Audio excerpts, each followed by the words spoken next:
Hello everyone, welcome to Softronics bytes. Last video में हमने क्या देखा था? हमने टाइप्स ऑफ लिस्ट देखे थे। कौन से टाइप्स है लिस्ट के? ऑर्डर लिस्ट है, अनऑर्डर्ड लिस्ट है और डिस्क्रिप्टिव लिस्ट है। आज के वीडियो में हम क्या देखने वाले हैं? सबसे पहले हम देखेंगे एंकर टैग। अगर आपने हमारे चैनल को सब्सक्राइब नहीं किया होगा तो do like, share and subscribe to our channel. तो चलो, तो आपने विकिपीडिया का पेज देखा होगा। मैंने क्या किया, गूगल का विकिपीडिया का पेज ओपन किया है। अब देखो क्या हो रहा है। जो भी आपको ये ब्लू में टेक्स्ट दिख रहा है उसको देखो, उसके ऊपर मैं कर्सर लेने के बाद क्या हो रहा है, वो अंडरलाइन हो रहा है। मतलब क्या, अगर मैं किसी एक वर्ड को मैं क्लिक कर देती हूँ, ये क्या हो रहा है, कोई और पेज ओपन हो रहा है और उसकी इन्फॉर्मेशन दे रहा है इसके नाम का।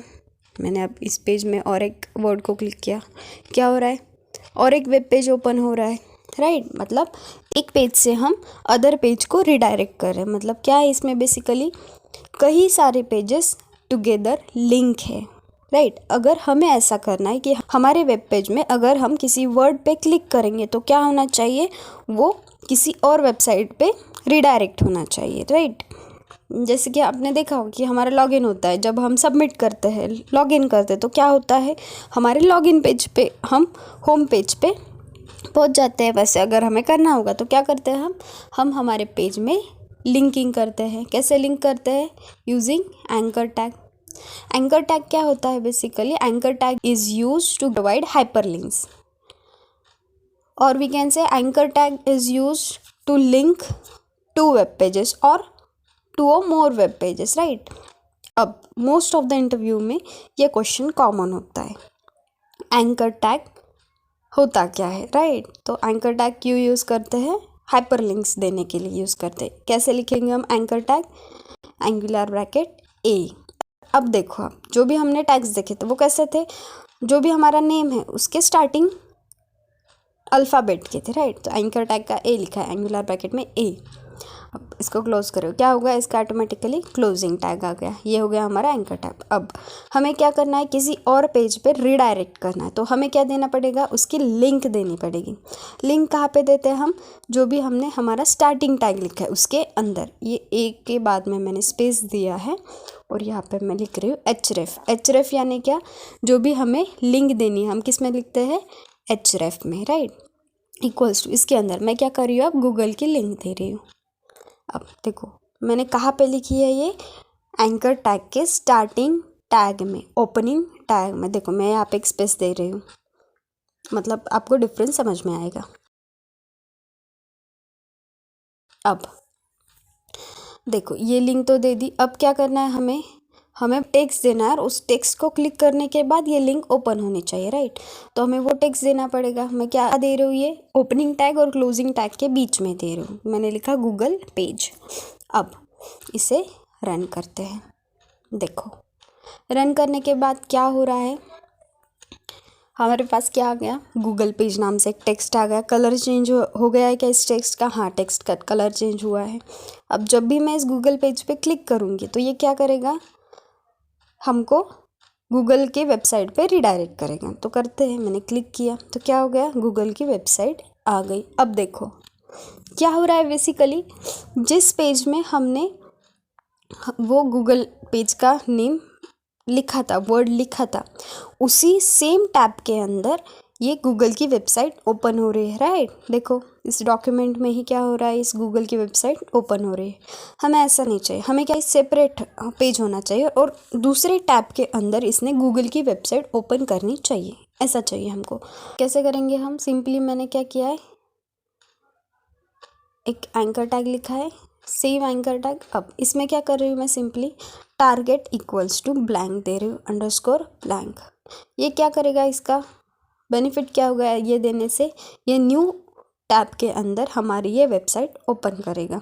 अब मैं क्या कर रही हूँ, यहाँ पे लिख रही हूँ गूगल पेज। इसे रन करते, थोड़ा कंफ्यूजिंग लग रहा है तो मैं इसे क्या करती हूँ, ब्रेक टैग ऐड किया था मैंने, उसके बाद मैंने यहाँ पे गूगल पेज 1 और गूगल पेज 2 कर दिया है। अब इसे रन करते हैं।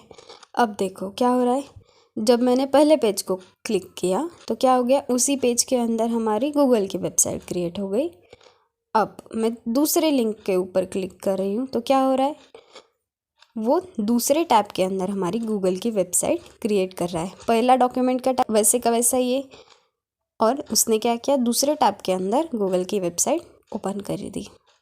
इसे क्या बोलते हैं, एंकर टैग। अब आप बोलोगे कि मुझे गूगल की नहीं करनी, जो भी मैंने यहाँ पे वेब पेजेस दिए, जब भी हम हमारा खुद का प्रोजेक्ट क्रिएट करेंगे तो क्या होता है, जैसे मैंने एग्जांपल दिया था लॉगिन पेज का, जब हम लॉगिन पे क्लिक करते हैं तो क्या होता है, होम पेज पे आ जाते हैं। होम पेज किसने क्रिएट किया होता है, हमने क्रिएट किया होता है, राइट।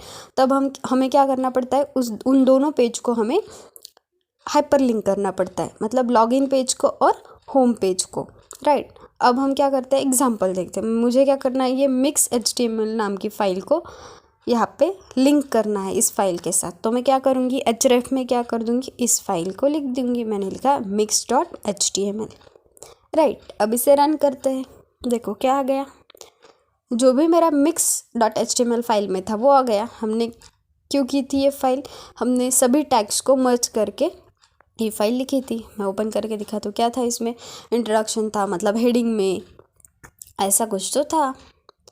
देखो समझ में आ गया मैंने कैसे लिंक किया फाइल को। तो इसे बोलते हैं हाइपर लिंक्स।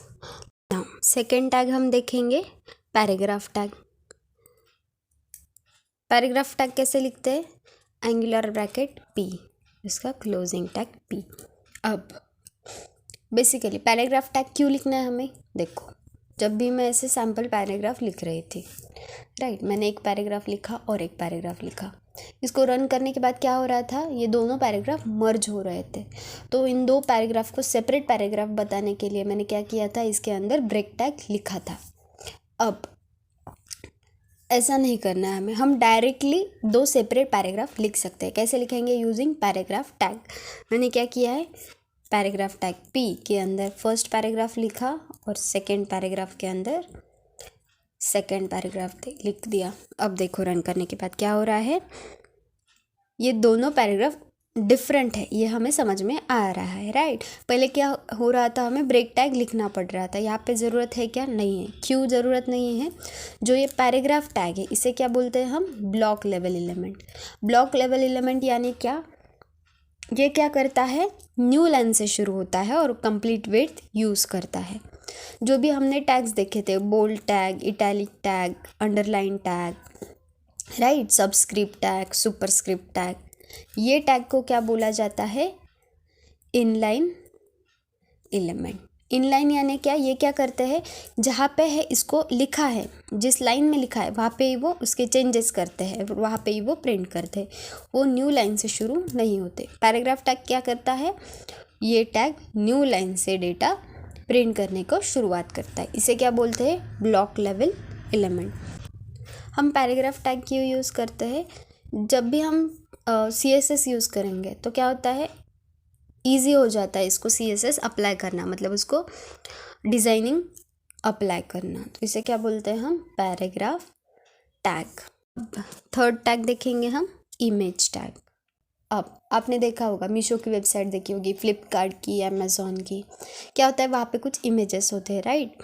तो हम कैसे ऐड कर सकते हैं इमेज हमारे वेब पेज में, using image tag. Image tag कैसे लिखते हैं, एंगुलर ब्रैकेट IMG। देखो इमेज टैग क्या है, इमेज टैग भी एम्प्टी टैग है। एम्प्टी टैग और कौन सा है, ब्रेक टैग। एम्प्टी टैग यानी क्या, उसका कोई भी क्लोजिंग टैग नहीं होता है, राइट। अब जब हमने एंकर टैग यूज़ किया था, क्या दिया था, हमने लिंक दी थी, राइट।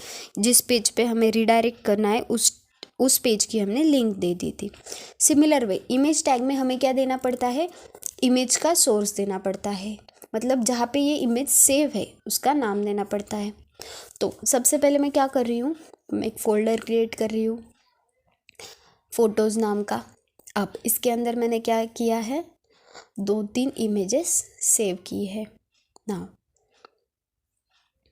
देखो इमेज का एक्सटेंशन क्या लिखा है मैंने, .jpg, और आप लिख सकते हो .png और .jpeg, राइट। अब इमेज टैग लिखा था हमने, उसके अंदर क्या देंगे अब हम, सोर्स कैसे लिखते हैं इसके अंदर, src इक्वल्स टू, अब इस इन्वर्टेड कॉमा में हम क्या देंगे, हमारी इमेज का पाथ देंगे। तो कैसे लिखते हैं हम, सबसे पहले फॉरवर्ड स्लैश जो भी हमारे फोल्डर का नेम है वो हम फोल्डर का नेम देंगे। हमारे फोल्डर का नेम क्या है? हमारे फोल्डर का नेम है फोटोज़। देन और एक फॉरवर्ड स्लैश हमारी फाइल का नेम। हमारे फाइल का नेम क्या है? मैंने सबसे पहले लिखा है image1। इसे दे दिया डॉट, जो भी एक्सटेंशन है वो हम इसे क्लोज कर देते। देखो जब भी मैं इसे रन करूँगी तो क्या हो रहा है? हमारे पास हमारे वेब पेज में इमेज ऐड हो रही है, राइट।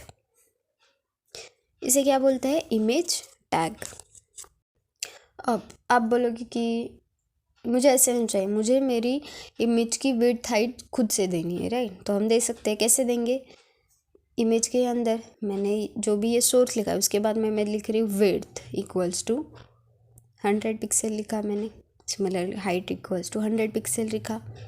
इसे रन करते हैं। ये क्या हो गया? हमने खुद से हमारी इमेज की विड्थ एंड हाइट दे दी। अब समटाइम्स क्या होता है, आपने देखा होगा कि हमें एक एरर आता है, इमेज नॉट फाउंड, राइट। मतलब अगर हमारे पास इमेज नहीं है, उस फोल्डर में इमेज नहीं है, तो क्या होना चाहिए? कुछ तो प्रिंट होना चाहिए। तो हम क्या करेंगे? कैसे लिख सकते हैं हम? Image source. ये इमेज नहीं होगी तो ये इमेज मैंने लिख दी है नेम। ये इमेज है क्या हमारी फ़ोटो के टैग में, फ़ोटो के फोल्डर में? नहीं है। अब मैं क्या लिख रही हूँ? और एक एट्रीब्यूट लिख रही हूँ। मैंने लिखा ALT। ALT यानी क्या? अल्टरनेट इक्वल्स टू, इसमें मैं लिख रही हूँ इमेज नॉट फाउंड। मतलब क्या? अगर ये सोर्स के अंदर की फाइल अवेलेबल नहीं होगी तो इसने प्रिंट क्या करना चाहिए? Image not found. रन करते हैं। हमारे पास ये फाइल अवेलेबल है क्या? नहीं है। इसे क्लिक करके देखते हैं हमें राइट आउटपुट देता है क्या। देखो क्या आ गया? Image not found. इसको बोलते हैं हम इमेज टैग। सो अगर आपको कुछ क्वेश्चंस होंगे इसके रिलेटेड तो आप कमेंट बॉक्स में पोस्ट कर देना। सो आज के लिए बस इतना ही। मिलते हैं नेक्स्ट वीडियो में। Till the time happy coding.